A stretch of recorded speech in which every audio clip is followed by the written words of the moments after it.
Welcome friends, मैं हूं संदीप। आज के इस वीडियो में चलिए हम लोग अपने बचे हुए पॉसिबिलिटी के केसेस जो हैं वो ख़त्म कर लेते हैं। तो आइए शुरू करते हैं। तो फ्रेंड देखिए, पांचवा केस देखते हैं क्या होगा। इसमें कह रहा है कि सम ए आर नॉट बी, मतलब कि ए का कुछ हिस्सा जो है वो बी नहीं है, और सम बी आर नॉट सी, मतलब बी का कुछ हिस्सा जो है वो सी नहीं। अब देखते हैं इसमें कौन कौन सी पॉसिबिलिटी। देखिए दोस्तों, अगर ए से सी की तरफ मैं जाऊं, है ना, सॉरी, ए से बी की तरफ जाऊं, अगर मैं ए से बी की तरफ अगर जाऊं मैं, तब इस केस में दो पॉसिबिलिटी होती, एक तो नो की, है ना, और दूसरी सम की। क्यों होती है मैं समझा देता हूं अभी, है ना। हालांकि यहां समझ लीजिए, लेकिन इन सब चीजों को याद कर लीजिएगा, इसी से टाइम बचेगा, है ना। अभी समझ लीजिए, लेकिन इसको जो है एग्जाम में करने के लिए याद कर लीजिए, वही आपका टाइम सेव करेगा। तो देखते हैं क्यों ये दो पॉसिबिलिटी आखिर होती क्यों है ना।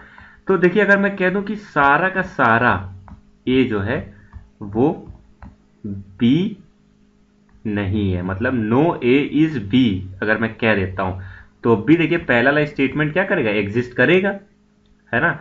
अगर सारा का सारा ही नहीं ए बी नहीं है, तो थोड़ा तो नहीं होगा, मतलब सम ए आर नॉट बी, तो तब भी सही होगा, है ना। इसलिए ऐसा एग्जिस्ट करेगा।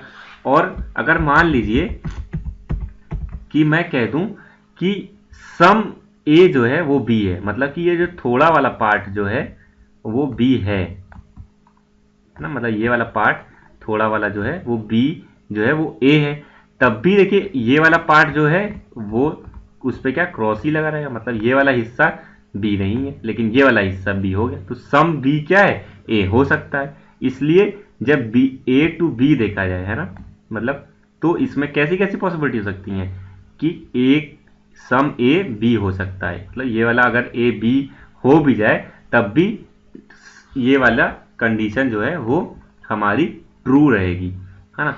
लेकिन मान लीजिए बी से ए की तरफ हम जाते हैं, है ना, बी से ए की तरफ जब जाएंगे तो इसमें सारी की सारी ही पॉसिबिलिटीज एग्जिस्ट करेंगी। क्यों करेंगी? क्योंकि मान लीजिए कि मैं अगर ऐसे, ये ए है, ये वाला हिस्सा वो है जो ए का वो हिस्सा है जो बी नहीं है, तो अगर मैं इसके अंदर बी पूरा का पूरा बना दूं, है ना, और इसको ऐसे कर दूं, मिला दूं लाइन से, और इसमें क्रॉस बना दूं, मतलब कि ये वाला हिस्सा जो है वो, ये वाला ए का हिस्सा बी नहीं है, लेकिन पूरा का पूरा बी ए तो हो गया ना, तो ये वाली तो ट्रू हो रही है कि नहीं हो रही है ना। इसी तरह से अगर मैं थोड़ा सा ही बी इसमें बनाऊं, है ना, तो सम की पॉसिबिलिटी ट्रू हो जाएगी, है ना।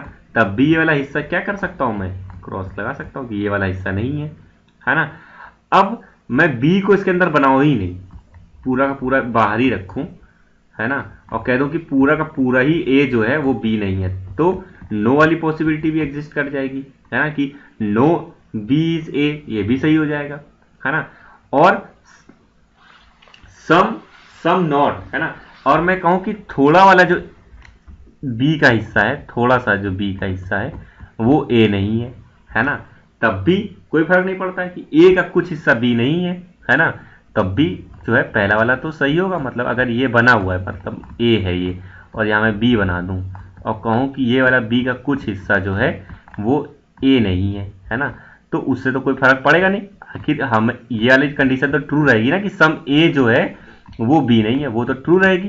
तो इधर से इधर आने पे क्या है, सारी कंडीशन वैलिड होंगी, लेकिन ए टू बी जाने में, ए टू बी जाने में जो है हमारा दो ही पॉसिबिलिटी होंगी, नो और सम की। सेम केस बी और सी के लिए भी हो जाएगा, है ना, सिर्फ नो और सम की होगी, और सी टू बी आएंगे तो सारी पॉसिबिलिटी हो जाएगी, B to A, sorry B to C no और सम की, और सी टू बी आएंगे तो सारी की सारी पॉसिबिलिटी हो जाएंगी। अब देखते हैं ए और सी के लिए। तो ए और सी हमने बताया जो जिनके बीच में डायरेक्ट रिलेशन ना हो, मतलब दूर दूर हो, उनके बीच में सारी की सारी ही पॉसिबिलिटीज क्या होती हैं, संभव होती हैं। मतलब चाहे ए टू सी जाए तब भी चारों पॉसिबिलिटी जो मैं स्टार्टिंग में बताई थी वो एग्जिस्ट करेंगी, और चाहे सी टू ए आए तब भी चारों एग्जिस्ट करेंगी, मतलब चाहे ए टू सी जाए या सी टू ए आए, चारों की चारों एग्जिस्ट करेंगी। चलिए फ्रेंड्स, हम लोग जो है अपना छठा केस देख लेते हैं। छठा केस कुछ नहीं है दोस्तों, एक्चुअली ये जो है हमारा सेकंड वाला केस और फोर्थ वाले केस का जो है कॉम्बिनेशन है ना। तो देखिए जो जो इधर क्या कह रहा है, ऑल ए आर बी, मतलब जितना भी ए है सब बी के अंदर आ जाएगा, और नो बी इज सी, मतलब कोई भी बी जो है वो सी के बराबर नहीं, मतलब कि बी तो सी के बराबर नहीं है, इसका मतलब बी के अंदर जो भी है वो भी सी के बराबर नहीं होगा, है ना। अब देखिए क्या है कि पहले दूसरे केस अगर आपने देखा है तो उसका मतलब कि बाहर से अंदर जाने पे हमें पॉसिबिलिटी मिलती है किसी किसकी, ऑल और सम नॉट की, है ना। मतलब कि बाहर टू अंदर का मतलब है कि बी टू ए मिलेगा, ए टू बी नहीं मिलेगा, है ना। बाहर से अंदर से बाहर की तरफ नो पॉसिबिलिटी, बाहर से अंदर की तरफ दो पॉसिबिलिटी, है ना। अब क्या है कि बी टू सी, चौथे केस से हमें पता है कि अगर ऐसा नो का रिलेशन आता है उनके बीच में कोई भी पॉसिबिलिटी, कोई भी कंक्लूजन नहीं निकलेगा पॉसिबिलिटी के केस में, है ना। उसी तरीके से ए जो है सी के अंदर, ए जो है सॉरी बी के अंदर बैठा हुआ है, तो ए का सी के साथ भी कोई रिलेशन नहीं निकलेगा, है ना। तो इसमें कुछ खास नहीं था, बस इतना ही सा था और कुछ नहीं। इस पे भी आ जाते हैं क्वेश्चन, है ना। चलिए फ्रेंड, हम लोग जो है अपना सातवां और आखिरी केस डिस्कस कर लेते हैं, देखते हैं क्या होगा। तो ये जो केस है दोस्तों, ये पहले वाले और चौथे वाले को मिला के बना हुआ है, और ये जो सातों केस हैं इन्हीं से सारे क्वेश्चन बनेंगे आपके, है ना। इसके बाहर कुछ भी नहीं बनेगा, है ना। ये कॉम्बिनेशन बताने की जरूरत है थोड़ा सा, इसलिए मैं बता देता हूँ। देखिए, अब चूंकि ये ए और बी में सम का रिलेशन है, तो हम लोग पहले वाले केस से जानते हैं कि इनके बीच में क्या कौन सी पॉसिबिलिटी हो सकती है, ऑल की या फिर सम नॉट की। उसी तरह से बी और सी में चौथे वाले केस से हम लोग जानते हैं इसके बीच में कोई भी पॉसिबिलिटीज नहीं हो सकती हैं। लेकिन दोस्तों ए टू सी में देखने वाली बात क्या है कि ए टू सी में नो की और सम की पॉसिबिलिटीज होती हैं। क्यों होती हैं और बाकी दो वाली पॉसिबिलिटी क्यों नहीं होती वो देख लेते हैं। अब मान लीजिए मैं यहाँ पे एक अगर सी बना दूं, है ना, और इसके साथ कह दूं कि नो ए इज सी, है ना, तब भी देखिए ये भी कह सकते हैं कि नो बी इज सी। तो देखिए ये वाला भी सही है, ये वाला भी सही है, किसी पे कोई फर्क नहीं पड़ रहा, तो ये केस भी ट्रू है। अब मैं कहता हूं कि सम सी, यहाँ पे बना दूं सी और फिर इसके साथ नो का रिलेशन बना दूं बी के साथ, तब भी सम क्या हो गया, सम ए इज सी ट्रू है ना। तो नो और सम की केस हो गई। अब अगर मैं कहूं कि सम ए आर नॉट सी, है ना, सम ए आर नॉट सी ये पॉसिबिलिटी है, तो वो कभी हो सकती है। क्यों? क्योंकि ए का थोड़ा हिस्सा तो हमेशा ही सी में नहीं होगा। क्यों? क्योंकि बी का कोई भी हिस्सा सी में नहीं है और ए का थोड़ा हिस्सा बी में, तो जो हिस्सा ए का बी में वो कभी भी सी में नहीं जा सकता है, इसलिए सम नॉट की पॉसिबिलिटी नहीं बनेगी।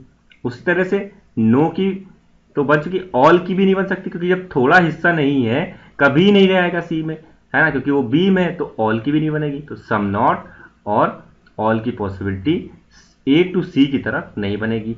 अब सी टू ए की तरफ दोस्तों, सी टू ए की तरफ सारी की सारी पॉसिबिलिटी बन जाती हैं, ऑल, सम नॉट, नो और सम की। सम की तो देखिए इसी वाले केस से पता चल रही है कि सम की बन जाएगी, नो की इस वाले केस से पता चल रही है बन जाएगी। ऑल की कैसे बन सकती है कि अगर मैं सी इसी के अंदर बना दूं, है ना, सी इसी के अंदर बना दूं तो ऑल की पॉसिबिलिटी बन जाएगी, है ना। और सम नॉट कैसे बन सकती है, सम नॉट कैसे बन सकती है कि सी को मैं यहाँ बना दूं और थोड़ा सा हिस्सा कहूं सी का जो है वो ए नहीं है ना, और कह दूं कि पूरा का पूरा बी जो है वो सी नहीं है, तो क्या हो जाएगा, तब भी हमारे दोनों केस सही रहेंगे, है ना, इसलिए ये भी पॉसिबिलिटी हो जाएगी। तो सी टू ए सारी possibility, A to C no और सम की पॉसिबिलिटी। इसको याद कर लीजिए, सातों के सात केस जो है आप कॉपी में लिख लीजिए, उसको अच्छे से याद कर लीजिए, समझ लीजिए, है ना, और अप्लाई करिए। क्वेश्चन आगे जो है मैं आगे के पार्ट लाऊंगा, उसमें क्वेश्चन लगाएंगे, बहुत ही ईजिली हो गए, देखते हैं, है ना दोस्तों। और मेरे चैनल को अगर आपको वीडियो अच्छा लगा तो प्लीज़ सब्सक्राइब करिए और अपने फ्रेंड के साथ शेयर करिए, है ना, इससे कि मैं आगे और अच्छे अच्छे वीडियो आपके पास ला सकूँगा। Thank you friends.